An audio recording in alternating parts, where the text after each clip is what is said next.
For some reason, at the end of my 5 years of residency, I wanted another year of training called fellowship, and so I did that. Sometimes I wonder how many patients I treated before I started practice. Thousands. And that story is all of your stories too. And it never ends. We continue to study, we continue to learn, we continue to evolve as healers. As our experience grows, so does our responsibility. We rarely go to sleep without worrying about some of our patients. All that time while seeing thousands of patients, our skills and our knowledge improved. Our ability to be more than scientists evolved until one day each of us became a healer. All of us understand the physical nature of disease, but those are just the basics. We are counselors, we are cheerleaders, we are educators, and we are friends. Each of us has had many meaningful encounters with our patients over the years, and trying to select any one of those to convey our journey is impossible.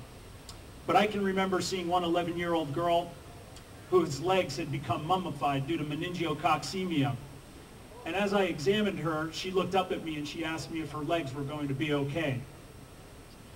I was without words. I had nothing to say to her, and so I sat down on the bed next to her, I held her hand, and we watched TV.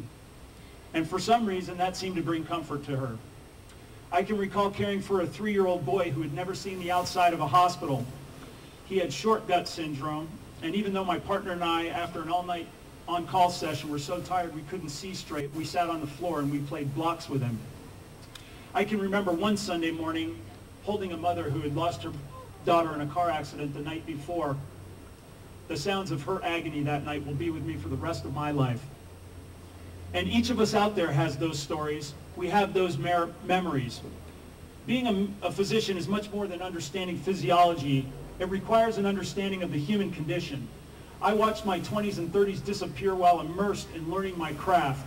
I accrued $300,000 in debt, and when I finished my training, I was in my mid-30s. I had no savings, no college fund for my children, no 401k, and despite this, I was one of the luckiest people on the face of the earth because I had earned the privilege to become a healer.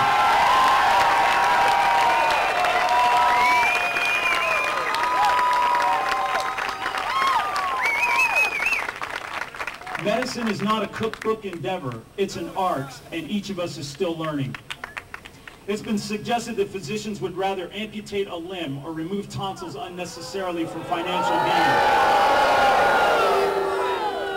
Some believe that we make ridiculous sums of money to perform these procedures. Some believe that we are driven by financial considerations. The reality is that these views demonstrate a tremendous lack of understanding of the practice of medicine, and more importantly, a lack of understanding of what it means to be a physician, to be a healer. In all of our training, in our thousands of hours of study, thousands of patients, the most important lesson we learned was to examine your patient, to lay our hands on the patient, to touch the patient. And yet we're being told that a government bureaucrat is going to tell us whether we need to give the red pill or the blue pill. It's ludicrous to think that some faceless bureaucrat, unaccountable health commissioner in Washington will know our patients better than we know our patients. It's ludicrous to think that a government bureaucrat can appreciate the unique qualities of each individual patient. There are no cookie-cutter solutions in medicine. Each patient is unique. Government-run healthcare is not the answer.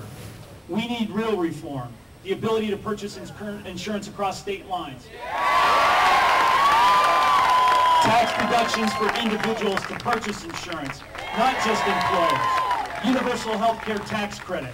Limitation on state mandates. Enable small businesses to avail themselves of ERISA. High-risk pools, health savings accounts, tort reform, just to name a few.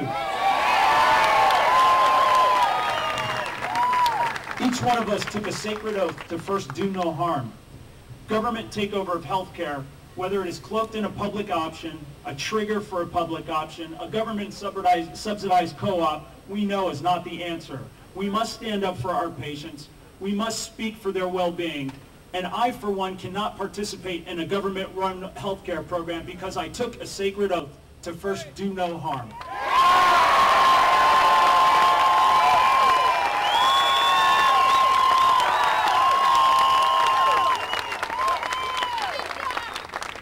Thank you all for coming. I love you all. We need to keep up the fight. Next, I'd like to introduce Congressman Tom Price.